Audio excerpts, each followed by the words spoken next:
Bonjour, c'est Ping, je suis auteur, vous le savez peut-être, j'ai écrit le livre qui s'appelle La quête, ouvre tes ailes, ouvre les ailes de ton cœur et envole-toi. C'est un roman de développement personnel. Mais ce que je sais moi, c'est que je suis aussi coach intuitif. Donc j'accompagne notamment les personnes à découvrir leur mission de vie et à l'incarner au quotidien.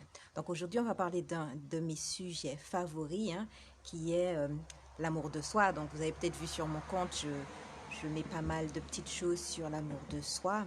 Et c'est vrai que c'est quelque chose de tellement fondamental et d'important que j'y donne de plus en plus en fait de place. Je lui donne de plus en plus de place, que ce soit dans mon travail ou dans ma vie au quotidien. Parce que pour moi, c'est une base qui est absolument essentielle. On parle beaucoup d'estime de soi, mais pour moi, il y a quelque chose d'encore plus important qui est l'amour de soi.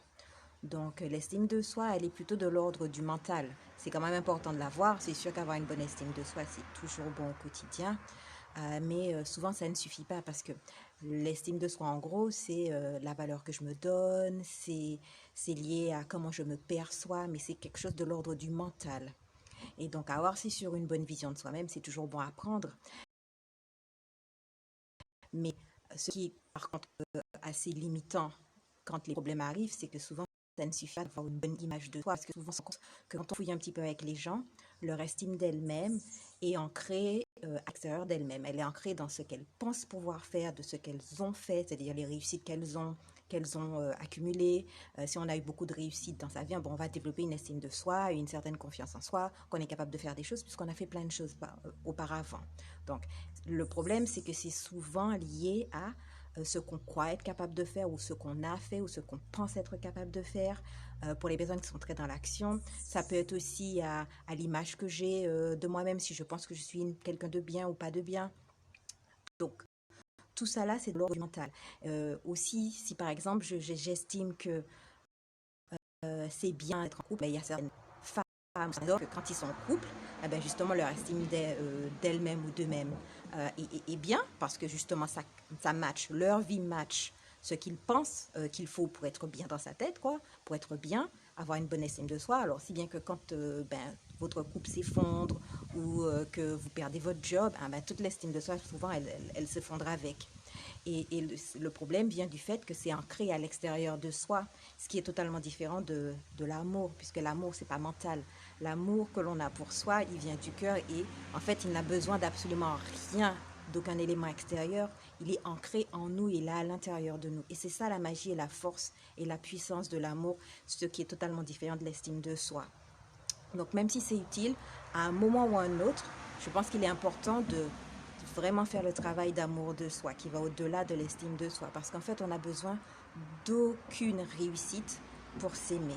On a besoin d'aucun statut social, d'aucun statut financier, d'aucun statut de couple, de rien du tout pour apprendre à s'aimer. On peut juste partir de là où on est maintenant et apprendre à s'aimer tel qu'on est. Et ça, c'est tout un travail pour apprendre à se déconditionner de, bien sûr, tout ce qu'on a cru qu'il fallait que l'on soit pour pouvoir s'aimer et tout simplement enlever aussi les blessures qui nous empêchent de contacter cet amour, d'avoir accès à cet amour en nous, parce qu'il est là, mais il est tellement recouvert de couches et de blessures et de choses qu'on a accumulées au fil du temps qu'on n'y a pas accès. Donc, faire un travail d'amour de soi, c'est beaucoup un travail de guérison et d'élimination, enfin d'élimination de choses qui nous pèsent pour rayonner naturellement.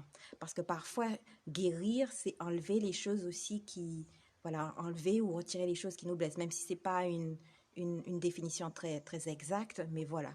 En tout cas, il y a quelque chose d'intact en nous. Il y a un amour en nous qui ne dépend, qui ne dépend d'aucun élément extérieur et qui n'est pas atteint ou touché par les blessures que l'on a pu accumuler avec le temps depuis l'enfance. Et aller au contact de cet amour et apprendre à s'imprégner petit à petit, parce que c'est un travail qui prend du temps pour laisser ça grandir en nous, eh bien, c'est une fondation de vie absolument extraordinaire, parce que cet amour, il nous,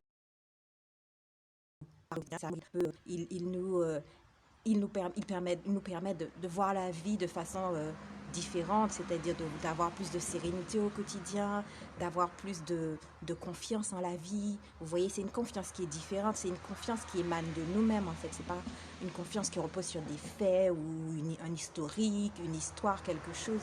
C'est vraiment quelque chose qui se développe en nous petit à petit.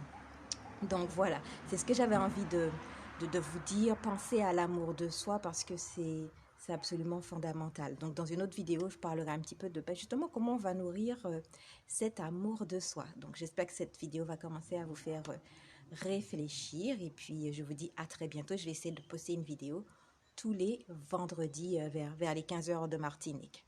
Voilà, merci beaucoup pour votre écoute. Merci aux personnes qui écouteront cette vidéo quand elle sera postée sur ma chaîne.